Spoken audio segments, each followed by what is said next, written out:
What if I told you that your most affordable tiny house option might actually be a floating one?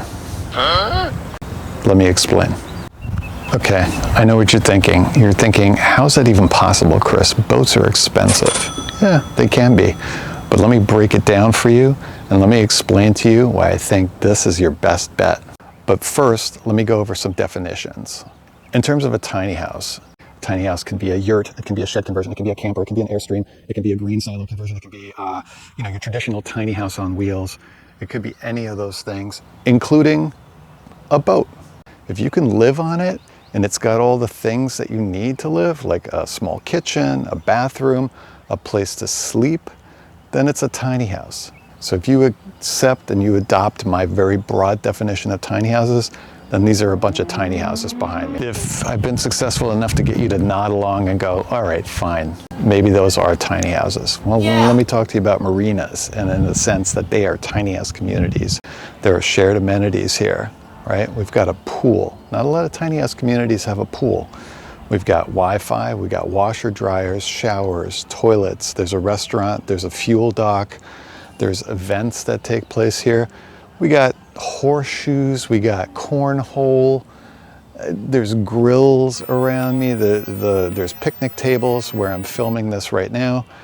People bring their dogs, people have a great time. This is a community. Some of these folks live full-time on their boats. Other people use them recreationally. They come on the weekends, they take the boat out on the weekends. They're located about 90 miles north of New York City on the Hudson, just off of the Hudson River. And everybody just seems to get along because we have this unifying, shared common interest in boats. Have I won you over? Maybe. Next, we got to get to some myths. There's a lot of myths around boats. Boats are super expensive. I can't afford one. But here's the thing. Boats don't get used all the time. Therefore, they last for a long time.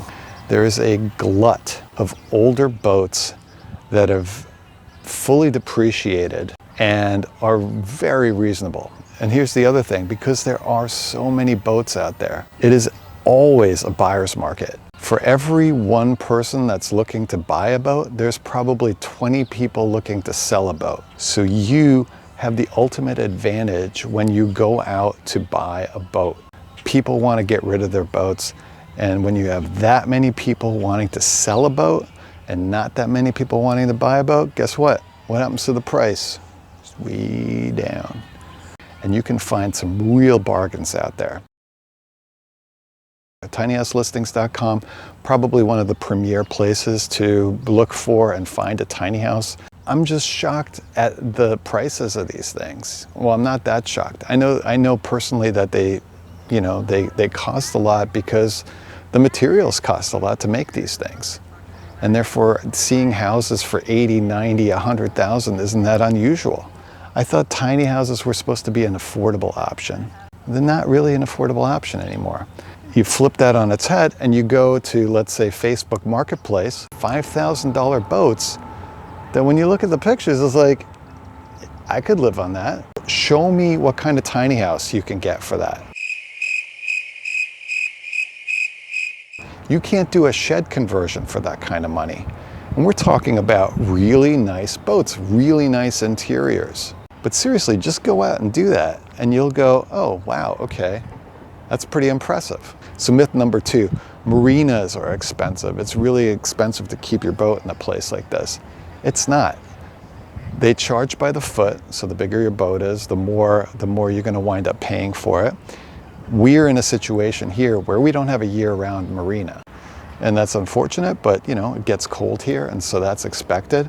But if you live North Carolina, South Carolina, or further south, you can keep that boat in the water year-round. And it doesn't need to be the ocean. You don't need to live near the coast. It could be a lake, it could be a river, it could be any body of water that you have near and available to you.